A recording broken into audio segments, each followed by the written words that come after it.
I am excited for this conversation.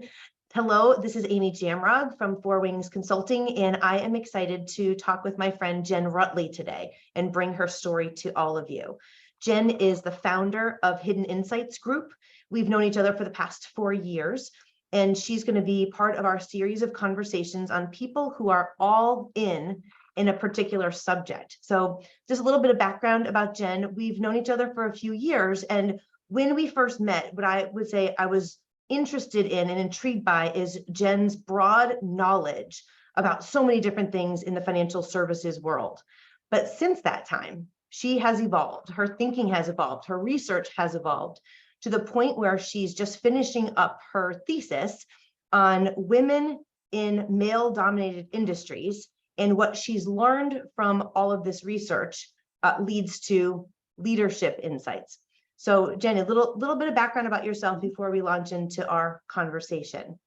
All right, thanks, Amy. I really appreciate it. And the moment I met you, I was always loving our conversations and feeling just so inspired by you and all that you've been working on. So it's a pleasure to be here and talk about some of the things that I'm passionate about, and just, have a conversation. So I have been working in the financial services industry for, I'd say, the majority of my career, mostly as a consultant, but also I spent some time at MassMutual working in the financial advisor space. So I've kind of tried to take my consulting work with my expertise around financial advisory firms and financial services and blend them together. And when I first started my own organization, decided to go really deep into the female advisor space and really start to think about how do we get more women into this industry. Part of this was driven by the fact that I had seen such an opportunity for women as I was doing a lot of work at MassMutual and seeing how there were a lot of opportunities that, frankly, where women were looking for female advisors, and we just didn't have enough of them. So I did a bunch of research working with advisors, female advisors, hundreds of them, to interview them, to survey them. And really that inspired my thesis in grad school around how do we look at these male-dominated industries and bring more women into them and retain those women and make them successful. And I think that was really what the foundation of the work I've been doing is. So let's back up, because when you started doing the work, interviewing women in financial services, you learned some interesting things that were very disappointing, and you learned some interesting things that were also very motivating. Can you talk a little bit about what your research unveiled? Sure. So I would say just in the financial services and advisor space, I think obviously the disappointment is nothing has really changed over the last, I'd say, 5, 10 plus years. The needle really hasn't moved. I mean, I think there's been efforts made, but we haven't seen growth. We've seen a little bit of growth in the CFP space, but as far as the numbers go, it's 1 or 2 percentage points. So, but I will say, after talking to so many women, there's so much energy, and I think talking to so many men too. Everyone understands that we need more women in this industry, and they see that there is a great opportunity to do that. So some of this comes back to how do we start educating women earlier, and why this industry is a great place for them, how it's all about helping people and maybe less about math. And also, how do we make sure it's inviting for them? And I think that's a lot of the work that I've done is how do we make it an inviting place for women so that they want to come to the industry? Because once they get here and can kind of get through their first few years, it is a great place to help people, first of all. And I think that's one of the things that I learned in my research is the reason that the women have come to this industry and stayed in this industry is because they want to help people. So how do we get more of them in to do that? And then how do we make sure that they are able to sustain and be successful once they're here? So that was really the foundation of what I started. Well, and this is where you and I kept reconnecting, because this is an area I'm so passionate about in my coaching of so many women across the country.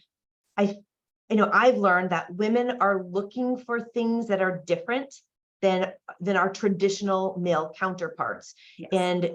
And so, what did you find in your research and in those conversations? Like, what's different about what women are interested in, and what did you learn? So I think what was, and I'm not even taking it a step further. So what was interesting for me was I had a lot of learnings when I was talking to financial advisors, but then as I did my research and my thesis, I was challenged by my advisor to look outside of the industry at other industries, and I found a lot of similarities. And so that was really cool, because as soon as I started reading things, I was like, oh, wow, that's similar, right? And so I think some of the, parallels that I saw was in industries like aviation or engineering or technology, right? Or even some of the trade organizations, right? Where women really wanted to get into those industries, but were having a hard time, whether it's because they didn't have other women that they could look up to and kind of were looking for leaders, whether it was mentorship they were looking for and not finding some of that. And just, I think in some cases, just frustrated, right? Because they didn't feel like they fit in, or they felt like they had to assimilate if they wanted to fit in, right? And that didn't feel right to them. So it was really interesting to me. Like aviation was one that was interesting, because in that industry, they have an aging demographic, an aging male demographic, right? Yet everything was designed for men, including like pilot seats. Right. So here you have an aging demographic, you still have a huge demand, and you have women who can come in and actually do the job, but things have to be refitted and have to be rethought out, right, to make it female friendly. And so those are that aha was like, oh, wait, that's very similar to the financial advice space, right? We've got an aging demographic of men. We have lots of women who could come in, but how do we retrofit and really make it more supportive for women? Does that make sense? Oh, absolutely. We were just having this conversation in our coaching call the other day with I was talking with 50 women on Zoom, and we were discussing, those of us who've been around for a long time, how we were trained, the language that we were taught, which is very male. Yeah. I can still recite, what they would call red letter language. And I remember like, I was required to memorize it. And as I was memorizing it, I would be saying to myself, I would never say these things out loud. Like, I've got to change this so that it just sounds more natural, because I would never talk to someone this way. And then you fast forward, and I'm talking with women who've only been in the business 3, 4, 5 years. It's the same language, like it's the same training that the world has evolved, and our industry kind of hasn't. Right. Which I think is the opportunity. I totally agree. And I think what we're talking about it's really kind of that step back and re-looking at a lot of the different pieces, and not, I think what I learned again in my research was, as I was again looking through many different industries, there are a lot of challenges that women face coming into these male dominated industries. I didn't find a lot of solutions, which was disappointing, I would say, right? The one thing I read maybe across most of them was mentorship. I think mentorship was a big one that a lot of, industries, and I saw some great studies too on the success of mentorship and how it really would help women stay in the industry and also kind of, be successful. But I didn't find a lot of other things. And so what I started to realize, and I think kind of was my kind of aha, was there's a lot of programmatic things that we do to bring women together and put them in communities together. But as I said earlier, we're not seeing a big shift in the numbers, because it's bigger than that. And I think these programs are very helpful. And like I said, like mentorship, it gets, all kinds of positive, reinforcement and metrics and all that kind of stuff. But it's bigger, and it kind of goes back to what we were just talking about. Like, it's really sitting back and re-looking at things. And I think that starts with leadership. It starts with, how do you build inclusive leadership? How do leaders really look at what they're trying to do and really want to make a change, and think about, what does gender equity really look like in an organization, right? It's not, let's go put women together with women. It's, how do we look at gender equity, right? How do we look at things like our work from home programs, and how do we look at flexible hours? And flexible hours doesn't mean, oh, we'll just do things after hours, because guess what? That's really hard for parents, right? So what does that really mean? We say flexible arrangements. And from a leadership perspective, are leaders doing that, right? Do leaders walk the talk? Is it that we put policies in place, but at the same time, when women, when we actually still only reward the people who work, 9 to 7, right? Those are the people that actually get work. Even though we say you can work from home or you can have flexible hours, we still reward the people that do the extremes. So Right. that's the kind of stuff I think when leadership, and I think the other big thing with leadership is, what does that succession plan look like for leadership? Are there women that have been, that are high potentials? Are we thinking about how we're bringing women into leadership roles in an organization? Because that's another piece. If women don't see other women in those leadership roles, it puts barriers in the way of them getting there as well. So that inclusive leadership piece is really important, as I've kind of done a lot of my research. It is so interesting, because when I speak with the women I coach, or just colleagues of mine across the country, and I've been in this business for now 27 years, the word that often comes up among women is lonely. That it just feels a little lonely. Like they love the business, they love helping people, they want to do it, they want to be successful, perhaps on their own terms, at their own pace, as compared to some of our male counterparts, but that they kind of look around and feel lonely, like they're a little isolated and are looking for community. So mentorship for sure, but also just a community of people who look and think like they do. Yeah, it's a great point. And I think there's a lot of psychology behind that, Amy. So one of the things from my study that came out very clear was people want community, right? Women are much more communal and they really want to have people to talk to and be social with. So that's a key point. But there's also this, again, more psychological concept of tokenism, right? So tokenism can be defined certain ways, but the way I defined it when I did my research was 65% of the population being kind of the prominent group, and then 35% really being more of that token, right? And so there are a few things happen when you're part of that 35% or less, right? So maybe it's even 15%. One, you have heightened level of performance, right? Because now suddenly you are the token person who has to represent your gender, your background, your whatever, right? In certain situations. So whether that's, being in a board meeting or being a mentor or being on a specific team, right? You are that representative. So you have a heightened pressure to perform, and you can live up to that. Or you can get really anxious about that, right? And so, like thinking that you're the person that's going to have to now represent for the future of your particular, let's say gender. So that's a big deal. So that heightened, and then the other piece is really as a token, there's a whole piece around assimilating, right? So in order to feel like you belong, you might feel like you have to assimilate and then act a certain way that may feel very different than how you really feel, right? So that can also be something that creates tension, anxiety, right? Because now I'm not acting like myself. I'm not bringing my true self to work. I'm trying to act like one of the guys, or I'm trying to say things that I think people will laugh at, right? So it's those kinds of things. And if you don't assimilate, then the opposite is you isolate. Right. Right. And so if you decide, and so when you isolate and you say, I'm not going to be part of that stuff, I'm going to continue to be focused and work on what I'm doing, people are like, well, why is that person so, you know what I mean? Like they don't want, right. So that kind of is then the opposite of that, which is why sometimes women can then feel lonely or be kind of put in boxes or categories.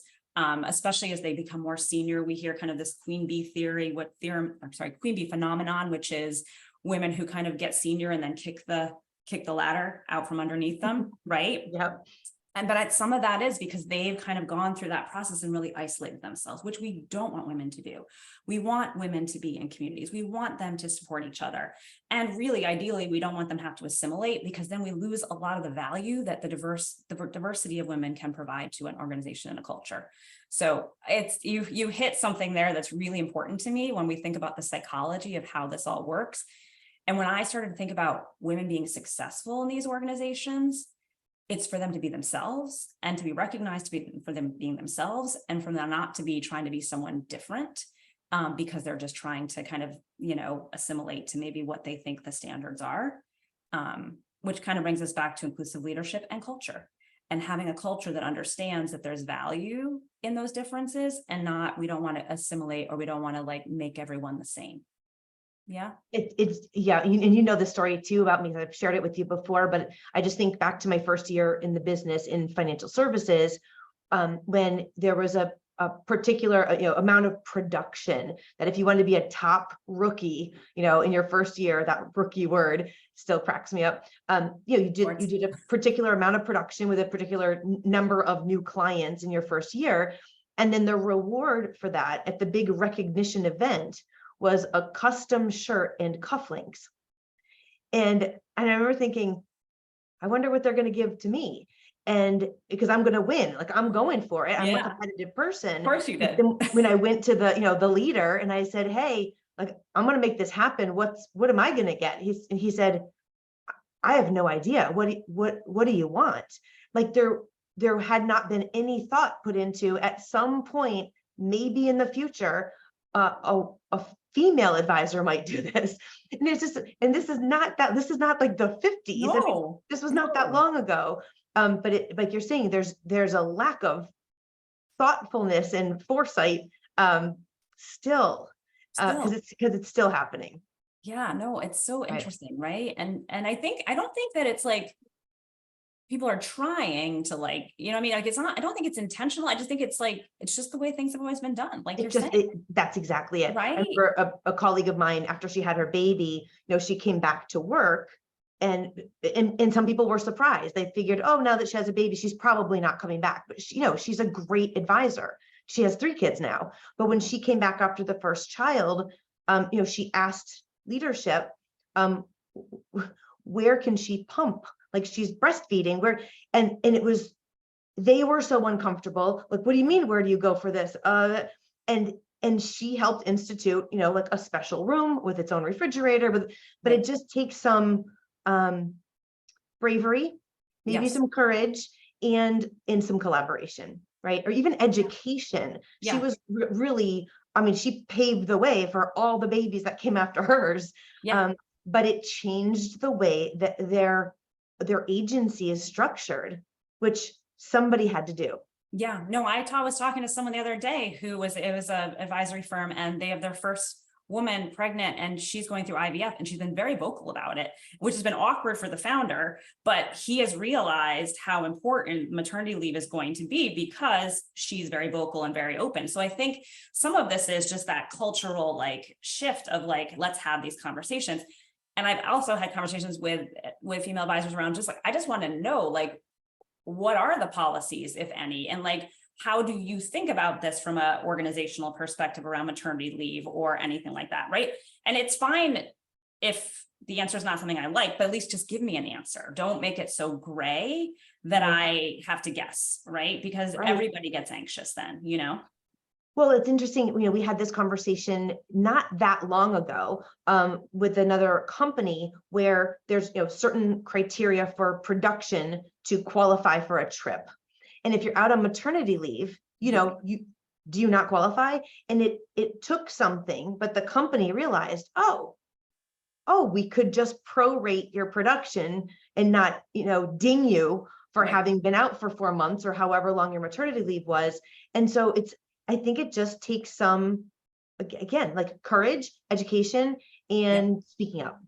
Yeah, no, I agree. And so that's why I like kind of have gone back to like, I almost think about this whole thing as a pyramid. So what sits at the top to me is the inclusive leadership, right? So how do we have leaders who are really thinking like this, who are, part of like diversity, equity, inclusion? I know diversity, equity, inclusion, like people have a little bit of fatigue on it right now. And I get that. There's been a lot of training on it. And I think George Floyd and the things that have happened over the course of the last few years have created that.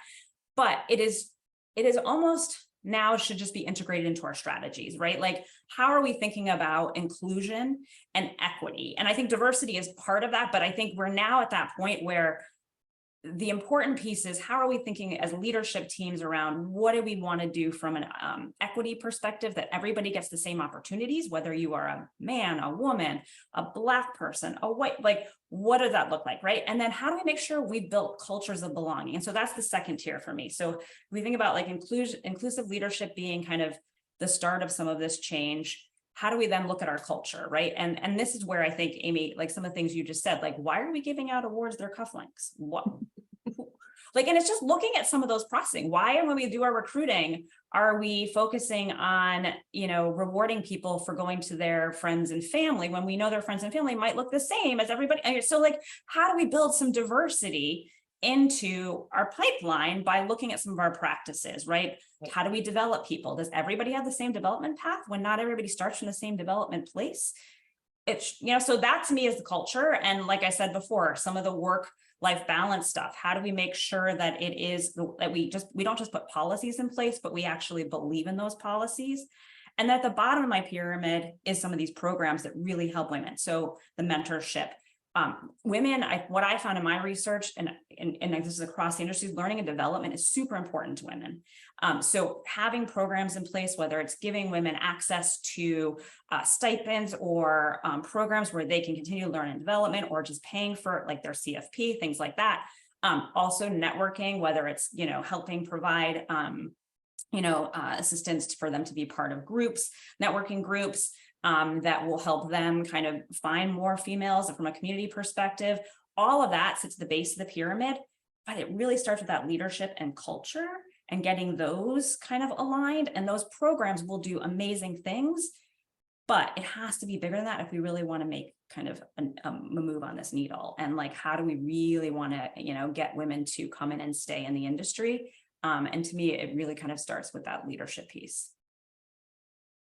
How do you address women in financial services and the general lack of confidence? Oh, so this is an interesting one because I really feel like this is an industry issue, not a woman issue. Okay. I really do. Like, I think some of this kind of, a lot, the research that I read, it's not just financial services, it's male dominated industries, right? Where women have low confidence. And some of this comes back to, they don't see other women like them in leadership roles. So that's a big piece of this. Some of it is some of the other things we spoke about, like, again, having policies and procedures that aren't really bought into at senior levels, whether that is some of the work-life balance, whether that's some of the harassment that goes on in the workplace and, discrimination. But I really feel like some of this is, how do we get to more of a gender equitable environment to help women be confident versus us saying women have to change. Industry has to change, culture has to change, leadership has to be aware of these things and be not like literally no tolerance for discrimination if we really want women to be confident. Because I hear you. Like, when I did my research, we asked women, what is the thing that you've seen other women struggle with in this industry? And confidence was the biggest answer I saw. Yeah. It really was. So I do think some of this is, we have to make it an environment women can feel confident versus kind of having all these barriers and challenges to being confident. Totally agree. So as you look at all that you've learned, where you've come up to this point, what's next? Where do you, knowing all that you now know, where do you focus your work now?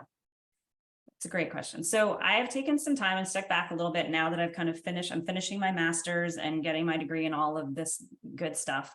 I've noticed that the common theme around a lot of work that I've been doing over the course of my career, and where my passion is and what really changes the world, is working with leadership teams and helping them really align on the priorities of their organization. How do they build healthy cultures where people can really thrive? All people can thrive, and not some people, all people, right? And how do they kind of work together to be functional, right? So I think we all feel that when leadership is dysfunctional, right, it really kind of trickles through the organization. So for me, after kind of going through this research and just that aha moment for me, which was, it's not programs. Like, these programs help, but what really makes a difference is leadership aligned and bought into what contemporary leaders look like. And contemporary leaders are folks who are aware of these things, who are not just aware, aware is like too soft of a word. They are proactive. They are leading the conversations around how their organization needs to be for the future. And they are working together, not against each other, right? They're serving. I think a leader that's serving their organization is what the future is. And I think we are moving away from, the hierarchical world of maybe what we've seen in the, past decades. So a contemporary leader, in your opinion, has what qualities or characteristics? Yeah. So I would say they lead with courage, right? They're not afraid to have hard conversations. Just like we said, like they're not afraid to have a conversation with a woman around IVF, right? They want to have those conversations because they want to learn. And so that to me leads to curiosity, right? So they have courage to have hard conversations, but they also are curious, and they lead with questions and lead from a place of they can always learn more. And there's a sense of then intellectual humility, right? So like That's good. they don't have to know everything in the room. They have to have the right people around them, but that curiosity and that intellectual humility are important, I think, to go together. Which I think then leads you to authenticity, right? So they're authentic. You're talking to the person that is in front of you. You feel like you can just have a conversation with them. You trust them, right? Because they're being authentic. They're not spinning things right. And then I think there's also a piece for leaders around like leading with a growth mindset. So, and some of this kind of goes back to that curiosity piece, but they're learning, they're developing themselves, they're developing the organization. They're not just standing still and kind of in one place. And I think that's a big piece of how do you kind of grow, not just the organization, but you as a human being.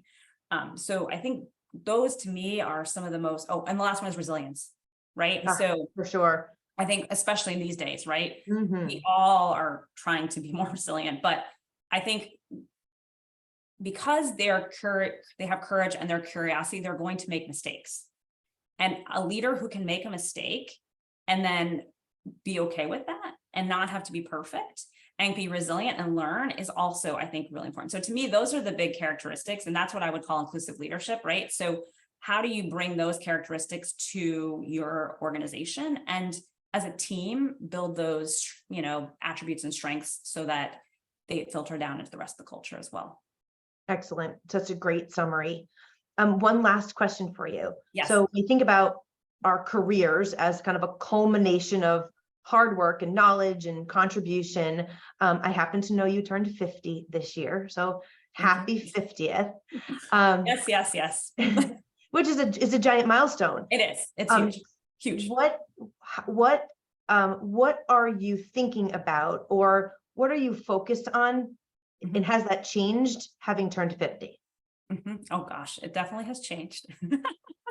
It's such an interesting thing because when you're on your way there, you're like, whatever, 50. And then you get there and you're like, oh my gosh, it's 50. Like it's a big deal. But I think for me now it's legacy, right? Like I'm looking at my career and all that I've done and the different experiences I've had. And I'm thinking about how do I bring this together to do something that really makes a difference? And what does that look like? How do I take like those experiences and all the people I've worked with and I think also just like my family, there's so many different things that come into your head when you hit some of those types of milestones. So I'm going to continue to go to school. I'm going to do my best to get my doctorate degree. But I think as part of that, really try to focus on how do I bring all this together and maybe, write a book like you have, Amy, like you've written a few, but, and I don't know, like, it's just, how do I culminate some of this stuff? And what does it look like now as I kind of get to this, I hate to say like latter part of my career, because I probably could work until I'm God knows what age, but, I don't know. It's an interesting question and thing to think about as you hit that milestone and where do you go next? So, I'm excited about it. I'm definitely excited, but legacy is the thing. Like, I think where am I going to take all this? How am I going to leave my mark on all of the work I've done? So, yeah. And I think that's what's most inspiring, in addition to all this work that you've done and all the things that you've shared, certainly within our industry, is constant learning, right? Turning 50 and deciding to get your doctorate, right? That you're not 25. No. To be so committed to deep learning is, I think it's incredible. And I think we say this all the time, which is the learning's never over. And your commitment to taking on this level of work and education is really impressive. So I can't wait. I'm going to interview in 4 years. 4 years. To find out what you learned in this next big chunk of education that you're embarking on. But just thank you. Thank you for your friendship and for, being such a great resource. And thank you for all of the generosity and sharing all of what you've learned with our industry and now to other industries. And keep learning, keep sharing. I would just really appreciate you and who you are in the world. Thank you. I mean, I appreciate the opportunity to talk with you always and love this, that you're doing this. And I appreciate your generosity for letting me kind of share my wisdom with folks. If it's wisdom, I don't know, but my thoughts anyway. And, just so excited for all that you do to support the industry and support the women and men and allyship that's needed to really make this industry work. Because and one of the reasons I did this is because I just feel like there's so many more people that could use help and support in the financial wellness, financial advice, however we want to call it, space. And I think the more young people we can get in, the more people we can retain by making sure they feel like they belong here, the better off, the rest of the world will be, because we need that. So thanks for all the work you do to help. Thank you. Could not agree more. And, thank you for this collaboration. Cool. Awesome. Thanks. Thank you.